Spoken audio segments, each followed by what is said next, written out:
何というのでしょう。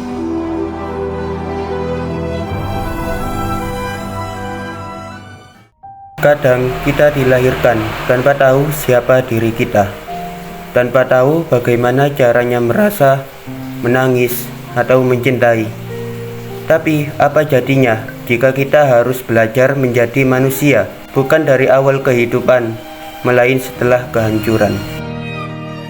Violet Evergarden berasal dari novel ringan karya Kana Akatsuki, diadaptasi menjadi anime oleh Kyoto Animation pada tahun 2018. Cerita ini berlatar di dunia pasca perang, ketika manusia baru mulai merangkai ulang kehidupan mereka yang hancur.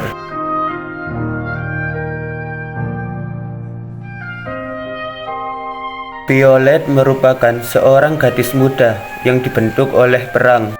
Sejak kecil, dia tidak mengenal kasih sayang, tidak mengerti permainan atau cerita masa kecil. Yang dia tahu hanya perintah, disiplin, dan cara membunuh. Dia hidup sebagai alat perang, bukan sebagai manusia. Dan orang yang memberinya arah selama itu adalah Mayor Gilbert Bougainvillea. Violet だ。君は道具ではなく、その名が似合う人になるんだ。Mayor Gilbert bukan sekadar atasan Violet.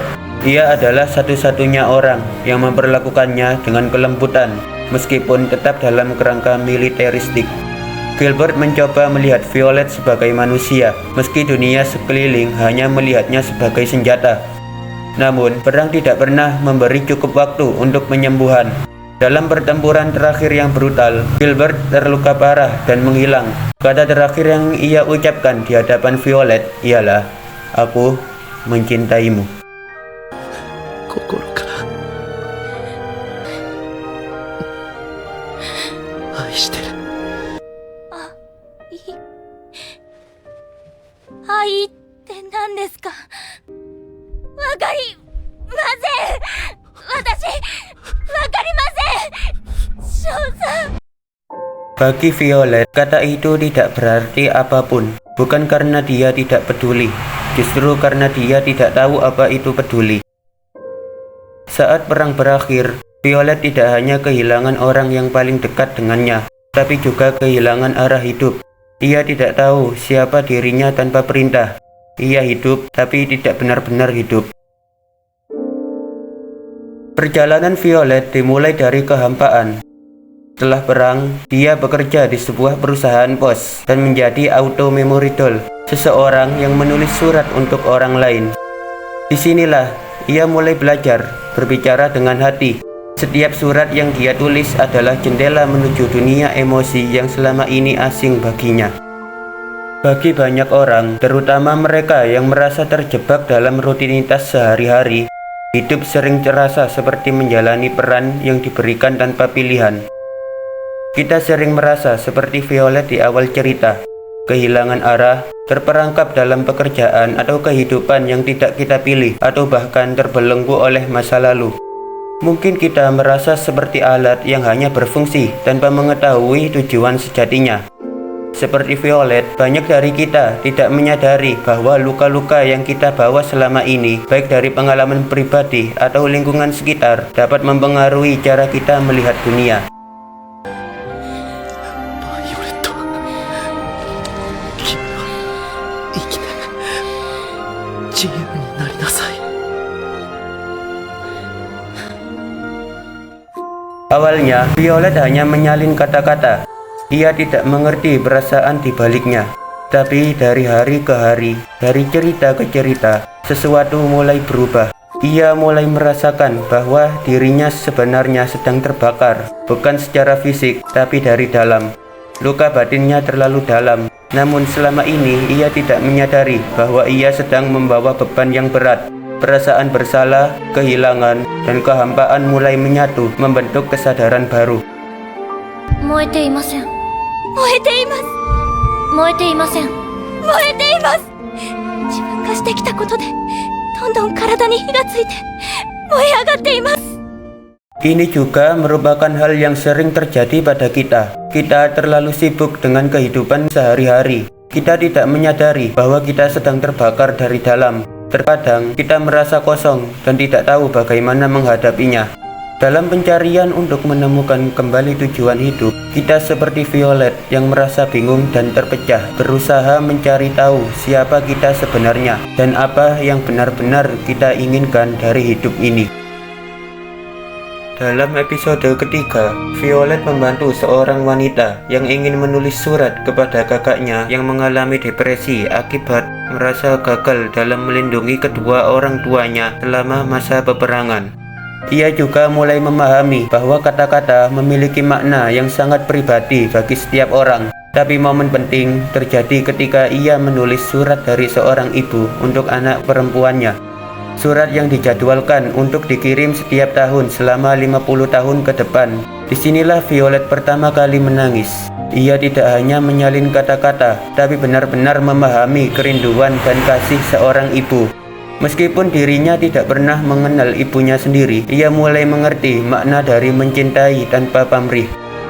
私の愛届く頃にはお母様はまだあんなに小さいお母様が大好きなお嬢様を残して私お屋敷ではずっと泣くのを我慢していました。 Mungkin kita, seperti Violet, merasa terputus dari hubungan yang mendalam dengan orang lain. Kita mungkin tidak mengerti apa itu cinta atau pengorbanan karena kita seringkali terfokus pada diri kita sendiri. Namun, terkadang kita bisa belajar melalui orang lain. Kisah orang lain bisa menjadi pengingat tentang betapa pentingnya empati dan betapa berharganya kita bagi orang lain meskipun kita merasa tidak berarti. Perjalanan berlanjut. Violet bertemu seorang penulis tua yang kehilangan semangat karena kehilangan istri dan anaknya. Dalam episode ini, Violet bukan hanya menjadi perantara tulisan, tapi juga menjadi pengingat bahwa luka bisa disembuhkan dengan keberanian untuk menghadapi masa lalu. Saat penulis itu akhirnya menulis kisah terakhirnya, Violet tidak hanya membantu menyelesaikan novel yang dibuat oleh penulis itu, tapi juga membantu menutup luka lamanya. あと何千回だってそう呼ばれたかった。死なないで欲しかったな。生きて大きく育って欲しかったな。 Di kehidupan nyata, kita seringkali menghindari menghadapi kenyataan pahit yang menghantui kita. Beberapa orang merasa kesulitan untuk menghadapi masa lalu mereka, apakah itu rasa sakit, penyesalan, atau kehilangan. Tapi seperti yang dilihat Violet, terkadang penyembuhan dimulai dengan keberanian untuk menghadapi perasaan itu dan untuk memahami bahwa masa lalu bukanlah penghalang untuk bergerak maju. Episode lainnya mempertemukan Violet dengan seorang astronom muda yang mengikuti jejak ayahnya. Meski penuh rasa kehilangan, astronom itu tetap menatap langit dengan penuh harapan. Violet yang dulu hidup dalam kepatuhan mulai melihat bahwa setiap orang punya caranya sendiri untuk menyembuhkan luka dan bahwa luka itu bukan akhir dari segalanya. その別離は悲劇にあらず、永遠の時、流れる妖精の国にて、新たな器を授かりて、その魂は未来永劫守られるがゆえに。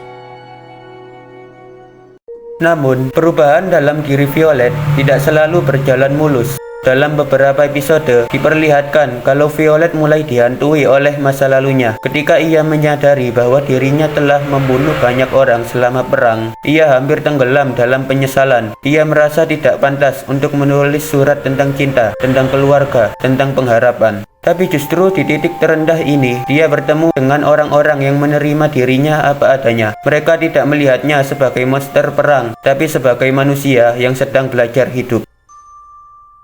武器として人を殺めてきた私が、それでいいのですか？私は誰かの、いつかきっと、奪ったのではないのですか？そして、その人たちにも、愛する相手がいたのではないですか？ Seperti Violet, kita pun sering merasa tidak cukup baik atau tidak pantas menerima kebaikan. Namun, kita harus belajar bahwa bahkan di tengah kesalahan atau penyesalan, kita layak untuk dicintai, diterima, dan diberi kesempatan untuk berubah. Perjalanan hidup ini bukan tentang menjadi sempurna, tapi tentang menerima diri kita yang utuh dengan semua kelemahan dan kekuatan yang ada. Perjalanan ini akhirnya membawa Violet pada tahap paling penting, yaitu melepaskan masa lalu. Selama bertahun-tahun, Violet hidup dalam bayang-bayang Gilbert. Kata "aku mencintaimu" menjadi rantai yang mengikatnya. Ia merasa harus terus hidup demi menebus kehilangan itu, tanpa sadar bahwa ia menjadikan kenangan Mayor Gilbert sebagai beban, bukan sebagai pelajaran di hidupnya. Namun, Violet akhirnya bisa berdamai. Ia tidak melupakan Gilbert, tapi ia berhenti menjadikan ingatan tentang mayornya itu sebagai alasan untuk menyiksa diri. Ia mulai hidup bukan karena perintah, tapi karena pilihan. Ia mulai merasakan bahwa dirinya bukan lagi alat. Ia manusia, dengan luka, dengan kerinduan, dengan kehendak. Dan di akhir seri, kita melihat perubahan itu. Violet tersenyum bukan karena semua luka telah hilang, tapi karena ia menerima dirinya. Ia menerima bahwa luka tidak harus disembuhkan agar bisa hidup. Kadang, luka itu sendiri adalah bagian dari kehidupan. Ia menerima bahwa dirinya pernah menjadi alat perang, tapi sekarang ia adalah manusia yang memilih untuk peduli, untuk menulis, untuk hidup. 少しはわかるのです。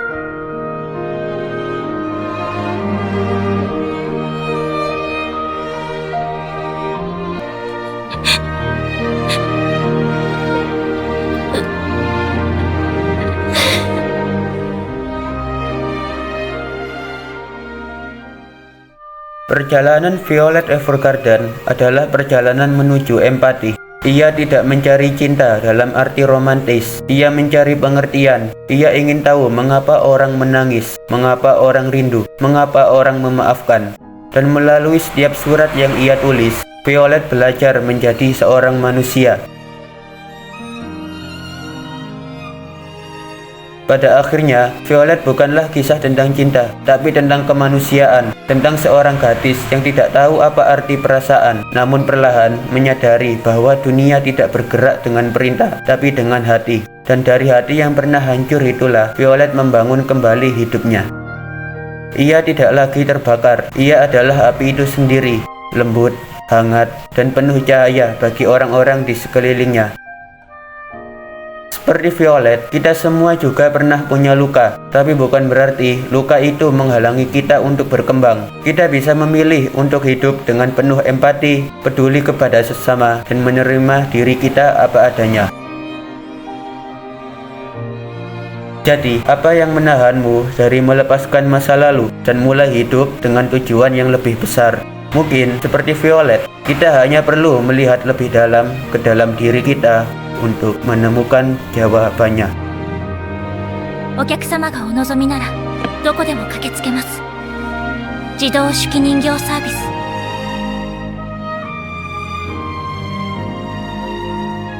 バイオレット・エヴァーガーデンです。